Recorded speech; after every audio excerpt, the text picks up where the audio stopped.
কি গো দিদি, মেয়ের তো বিয়ের বয়স হলো, বিয়েটা কবে দেবে? বাবা, কবে দেবে মানে? বিয়েটা তো ওর নাকি?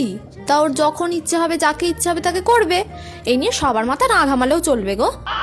আমার মেয়েকে? হ্যাঁ, দেখতেই পারো, ওর অনেক ছেলে বন্ধুও আছে। আর এ তেমন অবাক হওয়ার কি আছে? হ্যাঁ, একটা ছেলে আর একটা মেয়ে একটা ভালো বন্ধুও হতে পারে। কোন আদিকালে সব মানসিকতা নিয়ে পড়ে আছো তোমরা, বুঝি না বাবা। যাই বলো দিদি, তুমি কিন্তু তোমার মেয়েকে অনেক ছাড় দিয়ে রেখেছো। এটাকে ছাড় দেয়া বলে না গো, এটাকে না ভরসা আর বিশ্বাস বলে, যেটা আমার মেয়ের ওপর আমার আছে। আর আমার মেয়ে তো আমি ঠিক বুঝে নেবো, তুমি এত না ভাবলেও চলবে।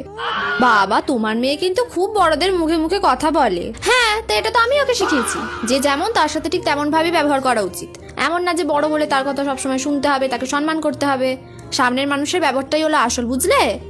কি রে, কি হয়েছে? এমন মন খারাপ করে বসে আছিস কেন? ব্রেকআপ হয়ে গেছে?